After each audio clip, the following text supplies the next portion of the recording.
Namo Sang Hyang Adi Budaya, Namo Buddhaya. Baiklah, pada kesempatan yang berbahagia ini saya akan menyampaikan rencana pelaksanaan pembelajaran di jenjang pendidikan SMA, yaitu pelajaran pendidikan agama Buddha dan Budi Pekerti kelas 10 semester 1.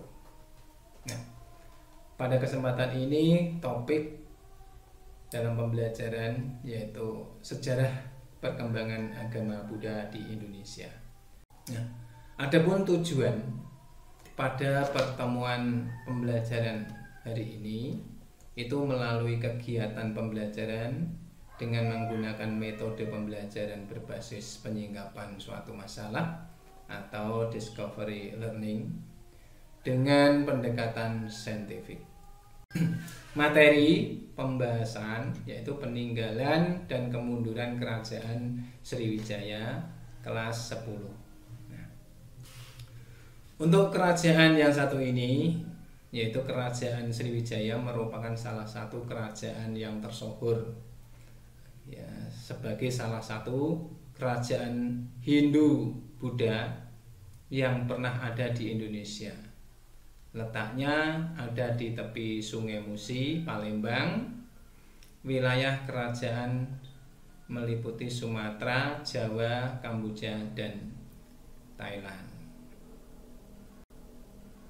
Nah, kerajaan Sriwijaya didirikan oleh Raja Dapunta yang pada abad ke-7 Masehi mencapai puncak kejayaan pada masa kepemimpinan Raja Balaputradewa.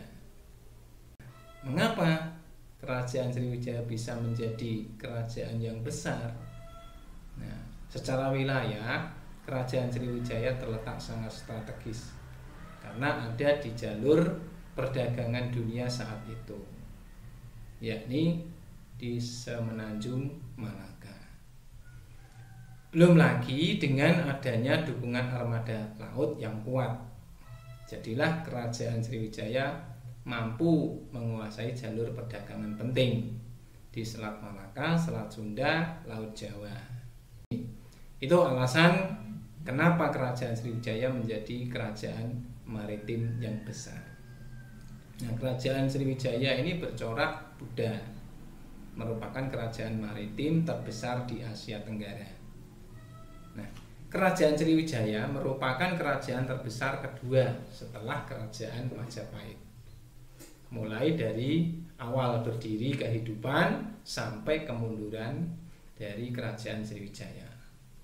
Nah, awal berdirinya kerajaan Sriwijaya, kerajaan Sriwijaya berdiri, kerajaan ini lahir tahun 671 Masehi, berakhir di sekitar 1100 Masehi. Letak kerajaan Sriwijaya berada di tepi Sungai Musi, Palembang. Wilayah kekuasaan Sriwijaya ini sangat luas, tidak hanya di Indonesia, tapi sampai beberapa negara Asia Tenggara lainnya. Wilayahnya mencakup Sumatera, Jawa, Kamboja, hingga Thailand. Nah, menurut catatan Ising, ini banyak raja dan kepala suku di pulau-pulau Laut Selatan memiliki kepercayaan yang kuat terhadap perbuatan baik.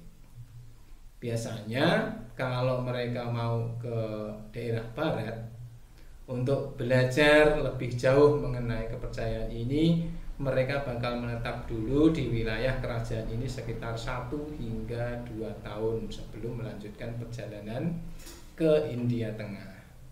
Nah, ada banyak biksu-biksu juga yang datang berkunjung di berbagai negara agama yang dianut kerajaan Sriwijaya dan adalah agama Buddha.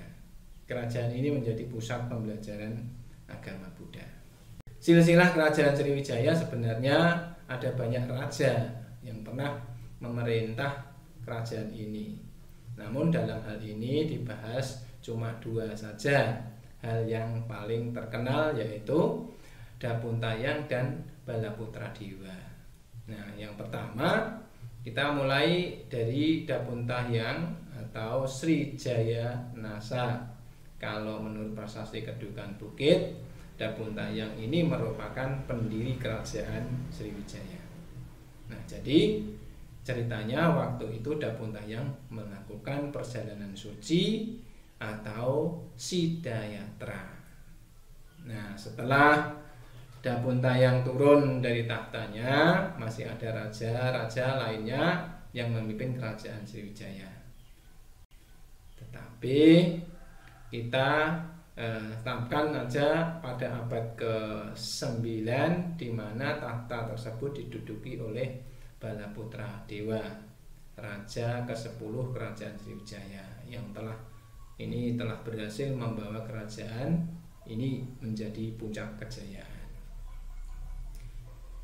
Adapun puncak kejayaan hingga berakhirnya kerajaan Sriwijaya, ini kerajaan Sriwijaya merupakan kerajaan bercorak Buddha, mengalami masa kejayaan saat Raja Balaputra Dewa. Kala itu Raja Putra Dewa ini berhasil membawa Sriwijaya hingga mendapat julukan kerajaan maritim terbesar di Asia Tenggara. Dia mengadakan kerjasama begitu dengan raja yang ada di India. Belum lagi perekonomian kerajaan yang begitu bagus di zaman itu. Nah, kira-kira mengapa Sriwijaya disebut kerajaan maritim? Nah, ini pertanyaan-pertanyaan seperti itu. Nah, kehidupan ekonomi Sriwijaya sendiri terfokus pada perdagangan laut dan hasil laut karena kerajaan tersebut terletak di jalur perdagangan internasional.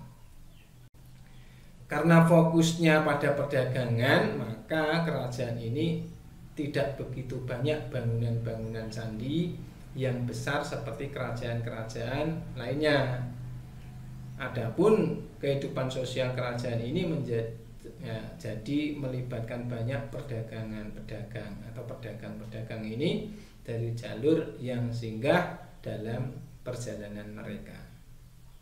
Selain itu banyak orang dari biksu yang menetap di wilayah kerajaan ini dulu sebelum mereka melanjutkan pembelajaran kepercayaan mereka ke negara lain. Nah, bersamaan dengan tibanya kerajaan tersebut di puncak kejayaan, mereka juga mulai mengalami kemunduran. Penyebabnya ini meliputi adanya invasi dan serangan dari kerajaan-kerajaan lain terhadap kerajaan tersebut. Nah, di samping itu bencana alam terjadi dan menyebabkan turunnya tingkat kesuburan tanah di wilayah kerajaan yang terletak di Sumatera dan pendangkalan Sungai Musi oleh lumpur. Nah, yang menimbulkan hambatan di sektor perdagangan akibat kesulitan akses. Selain itu juga ajaran Islam mulai masuk hingga Sriwijaya, mulai kehilangan pengaruhnya. Ya, Sriwijaya ini sudah kehilangan pengaruhnya. Salah satu dari kerajaan yang dimaksud yaitu adalah kerajaan Samudra Pasai. Nah, peninggalan kerajaan Sriwijaya ini adalah sejarah kerajaan ini bisa diketahui dari sumber-sumber berupa peninggalan kerajaan tersebut. Meskipun tidak begitu banyak karena rakyatnya dulu cenderung lebih menghabiskan waktu untuk perdagangan. Yang ada beberapa diantaranya yaitu adanya prasasti Kedukan Bukit. Di situ memuat informasi mengenai asal mula berdirinya kerajaan Sriwijaya oleh Dapuntayang. Makanya prasasti itu juga disebut juga yaitu prasasti proklamasi kerajaan Sriwijaya.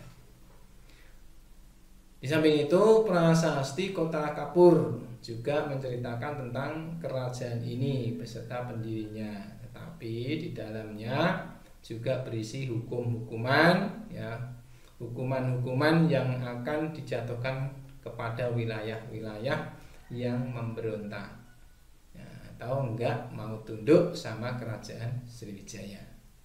Nah, prasasti Ligor ini berisi pemaparan mengenai situs kerajaan Sriwijaya yang sering disinggahi oleh orang-orang dan biksu-biksu yang hendak belajar agama Buddha.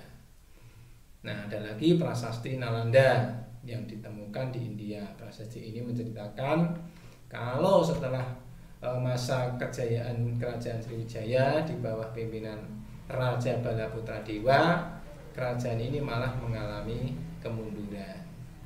Nah, ada beberapa candi, juga salah satunya Candi Muara Takus yang berbentuk komplek yang terdiri dari 4 stupa bangunan lain yang hanya tinggal pondasinya.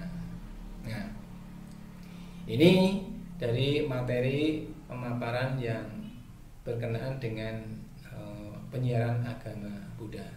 Demikian pemaparan dari rencana pelaksanaan pembelajaran untuk SMA kelas 10 semester 1. Semoga dapat berjalan dengan lancar. Mari kita akhiri. Demikian, kurang lebihnya mohon maaf yang sebesar-besarnya. Namo Buddhaya.